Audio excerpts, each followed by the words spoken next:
నమస్తే, నేను మీ Gopi. Welcome back to our channel. ఈరోజు మనతో వచ్చరికి సీనియర్ జర్నలిస్ట్ జగదేవ్ గారు ఉన్నారు. సార్ నమస్తే. సార్ నమస్తే. జగన్ గారు ఓడిపోయిన తర్వాత చాలామంది చనిపోయారని, చాలామంది అసహనానికి గురయ్యారని, చాలామంది ఆత్మహత్య చేసుకున్నారని చాలా వార్తలు వచ్చాయి. ఈ వార్తల మేరకు జగన్ గారు ఒక ప్రకటన అయితే విడుదల చేశారు.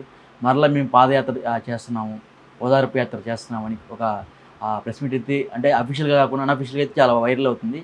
సో ఆయన ఖచ్చితంగా మళ్ళీ డిసెంబర్లో పాదయాత్ర చేయబోతున్నారని కొన్ని వార్తలు వస్తున్నాయి. సో ఈ వార్తలో నిజమెంత? ఆ వార్తలు కూడా ఎవరో సాక్షి 2, సాక్షి 3లో వచ్చాయి అన్నట్టుగా చెప్పారు. అంటే ఛానల్ పేర్లు నాకు తెలియదు కానీ మేబీ అంటే మళ్ళీ జనాల్లోకి వెళ్ళాలి కదండి. వెళ్ళాలంటే ఏదో ఒక సాకు కావాలిగా. ఆ సాకు దొరకాలంటే ఇదే కరెక్ట్ రీజన్. ఇప్పుడు రాజశేఖర రెడ్డి గారు చనిపోయినప్పుడు చాలా మంది మనస్తాపానికి గురయ్యారు, అది వాస్తవం. అయితే అంత స్థాయిలో ఇందాక ఏదో ప్రెస్ మీట్లో షర్మిలా గారు కూడా చెప్తున్నారు 7,000 మంది ఎంతమందో చనిపోయారు. మేబీ అంత స్థాయిలో చనిపోయారో లేదో అది నమ్మశక్యంగా లేదు కానీ మనస్తాపానికి గురయ్యారు. కొంతమంది పదుల సంఖ్యలో స్ట్రోక్ వచ్చి ఇబ్బంది పడిన వాళ్ళు కూడా నేను చూశాను. కొంతమంది చనిపోయారు. మరి అన్ని వేలంటే ఏమో తెలియదు. ఎందుకంటే ఇంకో రూమర్ ఉంది. ఆ రూమర్ ఏంటంటే ఆ సమయంలో సాధారణ మరణాలు కూడా ఈ విధంగా కలిపేశారు. జగన్మోహన్ రెడ్డి గారు పాదయాత్రలో మన ఇంటికి కూడా వస్తారులే, లేదంటే ఏదో అనౌన్స్ చేశారు కదా ఇంటికి ఏదో అన్నట్టుగా. ఆ పాదయాత్ర వెళ్ళినప్పుడు కలిసినప్పుడు వాళ్ళకి ఎంతో కొంత ధన సాయం చేయడం. సో దానికోసం కొంతమంది స్థానికంగా ఉండే నాయకులు కూడా సరేరా వాడు పేద కుటుంబం, వాడికి వస్తే 50,000 లక్ష రూపాయలు వస్తుంది కదా అని చెప్పి ఆ లిస్టులో యాడ్ చేశారని వార్తలు కూడా కొన్ని ఉన్నాయి. అవి తప్పులేదు. అలాంటివి వాటికి అబద్ధం ఆడినా తప్పులేదు. అలాంటి వాటిలో జతపరిచిన ఆ పేద కుటుంబం బాగుపడుతుంది కదా. సో అట్లాగా రాజశేఖర రెడ్డి గారు అయినప్పుడు జరిగింది. నాకు తెలిసి అప్పుడెప్పుడో నా చిన్నప్పుడు రాజీవ్ గాంధీ గారి గురించి విన్నాను కానీ నాకు ఊహ కూడా తెలియదు. అట్లాగా సడన్గా ఒక మంచి నేతలు ఇదైపోయినప్పుడు ఈ విధంగా జరుగుతుంటాయి. అయితే ఇప్పుడు ప్రభుత్వం ఓడిపోయినప్పుడు చాలామంది చనిపోయారు అనేది మాత్రం నేను అంతగా విశ్వసించట్లేదు. మేబీ ఇంతకుముందు చెప్పిన రీజన్ లాగా ఏదేనో అయి ఉండొచ్చు. బట్ ఏదో ఒక సాకు కావాలి కాబట్టి, ప్రజల్లోకి వెళ్ళడానికి ఏదో ఒక రీజన్ కావాలి కాబట్టి దాన్ని మరలా ఈ విధంగా ఎంచుకుంటున్నారు. ఎందుకంటే ఒకటి దీని మీద కూడా చాలా విమర్శలు వచ్చాయి. మరలా ఇప్పుడు మీరు ఇవాళ అడిగారు, నాకు తెలిసి ఒక 15 days బ్యాక్ కూడా అడిగినట్టున్నారు ఇదే క్వశ్చన్. సార్ ఆయన మళ్ళీ ప్రజల్లోకి వెళ్తారంట అంటే మేము వెళ్ళాలి. వెళ్ళకపోతే పార్టీ మనుగడ అనేది కష్టం. ఒకవేళ రేపొద్దున ఆయన మళ్ళీ అరెస్ట్ అయితే ఏంటి పరిస్థితి అనేది కూడా బిగ్గెస్ట్ క్వశ్చన్. ఇప్పుడు ఈయన ఓదార్పు యాత్ర చేస్తాడు, మళ్ళీ అప్పుడు చేసినప్పుడు కూడా కేసులు అవన్నీ ఇరుక్కున్నాడు. ఆయన ఇంచుమించు ఎంత బలమైన కేసులు అంటే 16 నెలలు 18 నెలల్లో బయటికి రాలేనంత పరిస్థితి ఏర్పడింది. మరి అటువంటి పరిస్థితుల్లో పార్టీ నిలబడిందని అంటే బికాజ్ ఆఫ్ షర్మిలా గారు పాదయాత్ర, షర్మిలా గారు మళ్ళీ దాన్ని కొనసాగించడం, పార్టీని అంతటినీ గ్రిప్లో పెట్టుకోవడం, రాజశేఖర రెడ్డి గారి బిడ్డగా కాబట్టి అక్కడ నిజంగా రాజశేఖర రెడ్డి గారి బిడ్డ కాకపోతే షర్మిలా గారు ఎందుకు పాదయాత్ర చేయాలి? అయితే విజయం గారు చేయలేదు, భార్య భారతి గారు చేయొచ్చు కదా, వాళ్ళు ఎందుకు చేయలేదు? షర్మిలా గారితో ఎందుకు చేయించారంటే రాజశేఖర రెడ్డి గారి రక్తం ఈవిడైతేనే మనకి మరలా ఆదరణ పెరుగుతుంది, మన ఓట్ బ్యాంక్ ఎటు పోదని ఈవిడికి చెప్పారు.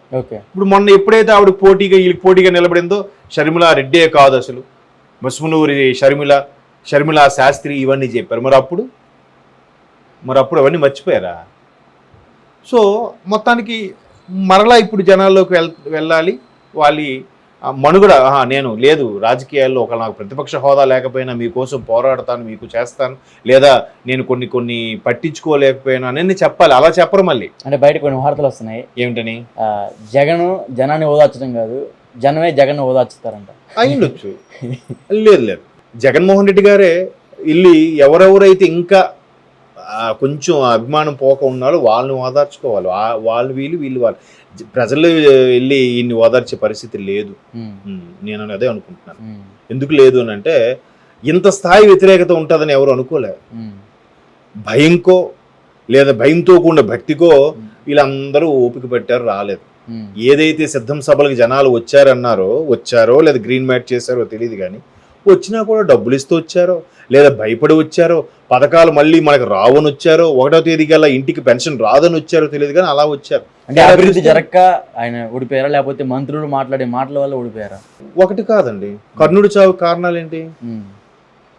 ఇప్పుడు అదొక పర్వం చెప్పాలి. ఇక్కడ 18 పర్వాల్లో మహాభారతం ఒక పర్వం చెప్పాలేమో నాకు తెలిసి. అలాగా ఇప్పుడు దీనికి కారణం అంటే ఏం చెప్తారు? అభివృద్ధేనా? చెప్పండి మీరే. బోల్డ్ ఉన్నాయి. మన ఇదే వేదికగా మనం ఒకసారి మాట్లాడుకున్నాం. నాకు తెలిసి 10 చెప్పాను టకమని. అవును. ఇంకా అది ఆ వీడియో చూసిన ఒక మిత్రుడు ఇంకా ఆ పాయింట్ చెప్పలేదురా, ఈ పాయింట్ చెప్పలేదు, ఇంకొక ఆయనకు 5 చెప్పాడు. ఏంటి, నాకు నా మిత్రుడు తెలిసినవే 15 ఉంటే మరి మేధావి వర్గము బాగా సఫర్ అయిపోయి ఉంటాయి కదా కుటుంబాలు, మరి అవి ఎంతమంది ఇబ్బందులు పడ్డారు, ఎంతమంది ఉసూరుమని ఏడ్చారు కొన్ని ఘటనల ద్వారా.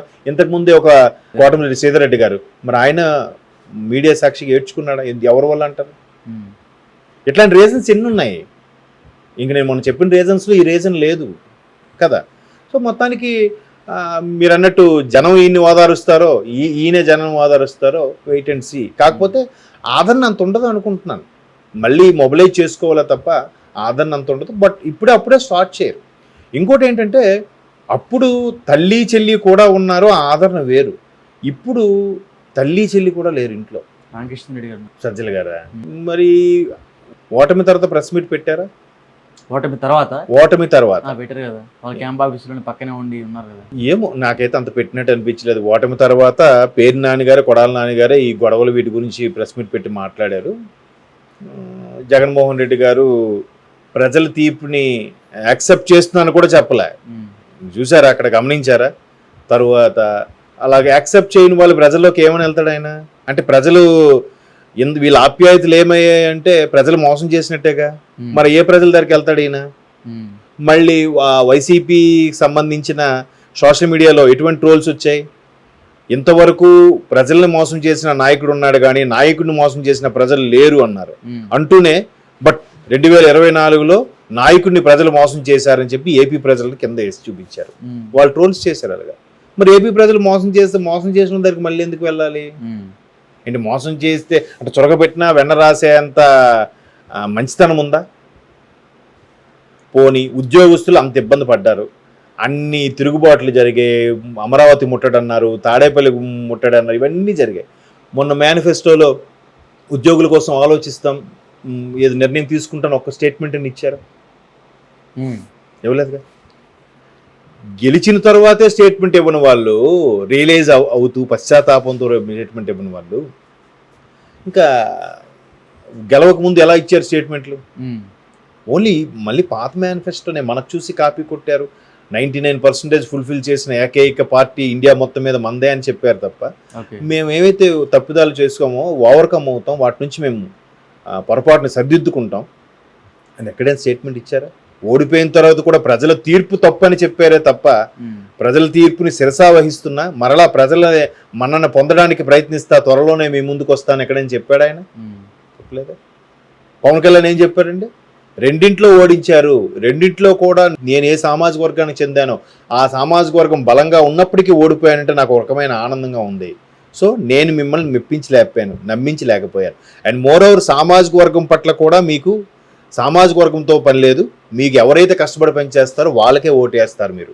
సో మీ అభిమతం నాకు నచ్చింది, ఇటువంటి ఓటర్లే కావాలి అని చెప్పి ఆ విధంగా మాట్లాడాడు ఆయన.